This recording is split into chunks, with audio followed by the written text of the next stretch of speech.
안녕하세요. 아토주 농구술 강사 신윤진입니다. 자, 오늘은 여러분들께 이화여대 인문2, 즉 사회와 상경 계열의 논술 문제가 어떻게 구성이 되어 있고 어떤 지원 전략을 가지면 좋은지에 대해서 말을 해보도록 할게요. 자, 일단 요거부터 보죠. 이화여대 논술 시험 날짜는 11월 27일입니다.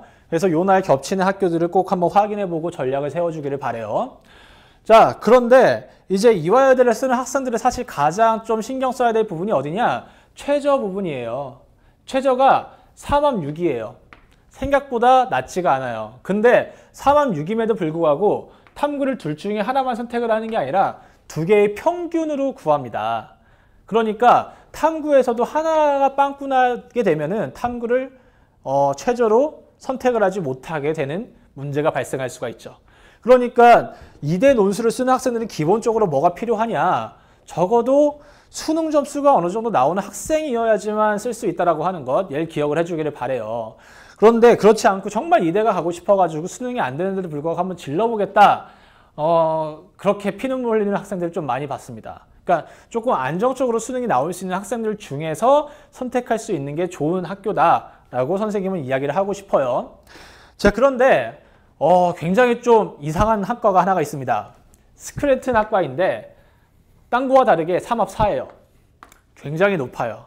이거는 뭐냐면 정말 공부 잘하는 학생만 뽑고 싶다라는 이야기인데, 다시 말하면 수능 최저가 너무 높아서 정말 수능이 잘 나오는 학생들 있죠?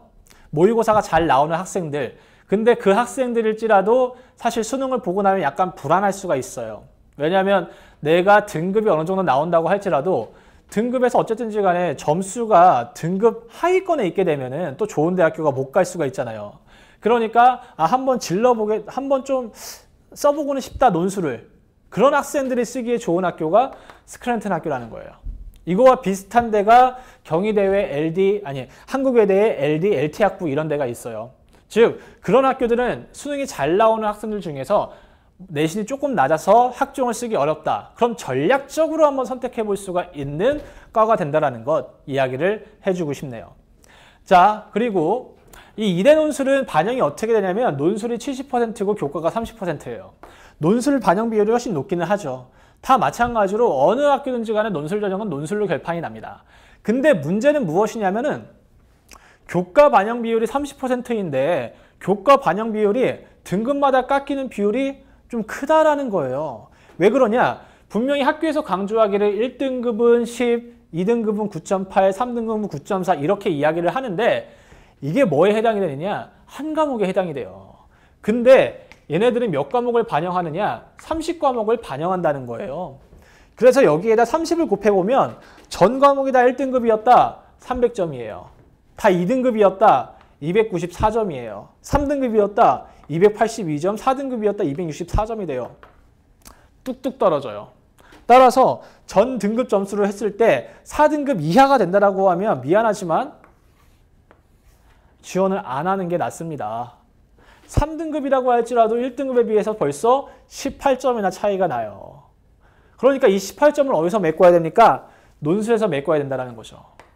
즉 내신의 변별력이 굉장히 큰 학교라고 이야기를 할 수가 있고 안정적이려면 적어도 2등급대로 들어올 필요는 있다라는 말을 던져주고 싶어요. 그런데 이렇게 불안한 말만 할 수는 없죠. 왜 그러냐? 분명히 이런 내신이 중요한 학교가 맞기는 하는데 그 내신만이 여러분이 생각하는 그 내신이 아니라는 거예요. 왜 그러냐? 얘예요, 얘.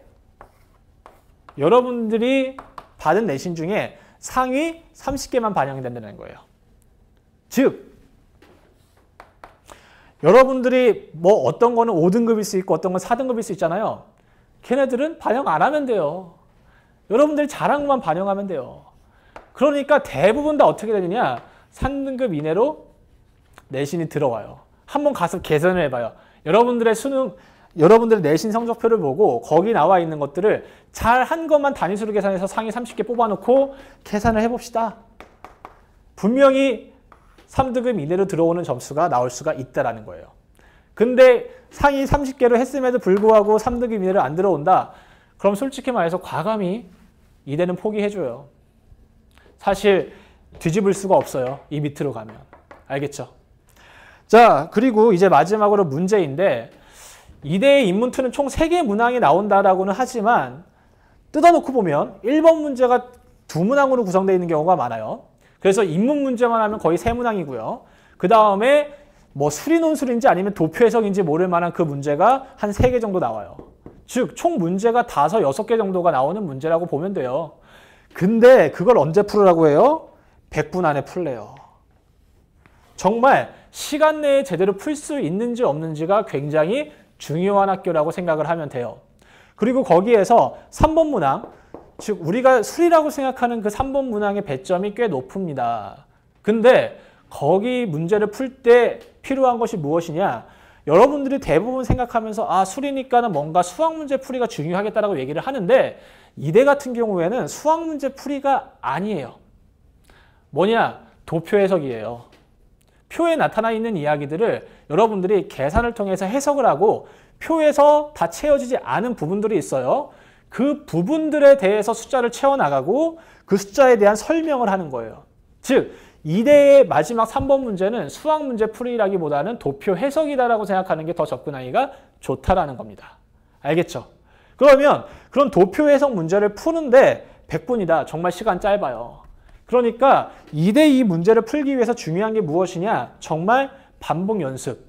시간 안에 모든 문제를 풀어보는 연습이 정말 중요하다라는 거죠. 그러니까 이 조건이라는 건 누구한테나 다 똑같아요. 그래서 2대 문제를 풀 때에는 뭔가 타고난 논술에 대한 능력이 필요하다라는 것보다는 연습이 더 중요한 문제가 될 수가 있다는 겁니다. 시간 안에 모든 걸 다 찾아내고 쓰는 것이 필요하기 때문에 그래요. 알겠죠? 자, 다시 정리해보면은 2대 논술이라고 하는 것 분명히 난이도가 꽤 있는 논술이지만 다 똑같은 베이스에서 시작한다라고 생각을 하고 연습을 해주면 누구나 다 쓸 수 있다는 것, 그거 하나. 그런데 다만 상위 30단위를 놓고 봤을 때 교과 성적이 3등급 이하다. 그럼 그 학생은 쓰지 말아요. 그리고 수능을 봤을 때 3합 6이 제대로 나오지가 않는다. 그 학생도 웬만하면 쓰지 말아요. 알겠습니까? 이게 2대 논술에서 여러분들이 선택해야 될 전략이에요. 즉 2대 논술, 나 논술 못해. 이게 아니라 결국에는 도표 해석이라고 하는 건 연습을 통해 충분히 보완될 수 있다. 그러니까 뭐만 조심해라? 비교과와 최저만 조심을 해라. 요거 선생님이 오늘 이야기를 해주고 싶어요. 그러니까 선생님이 수업을 할 때에도 강조하는 건 뭐가 되겠어요? 물론 인문 논술을 어떻게 쓰는지도 중요하지만 도표 해석을 어떻게 해야 하는지 그 부분을 강조해서 수업을 할 수밖에 없을 것 같아요. 알겠죠? 이것으로 2대에 대한 OT를 마치도록 하겠습니다. 자, 1강에서 같이 만나도록 해요. 수고했어요.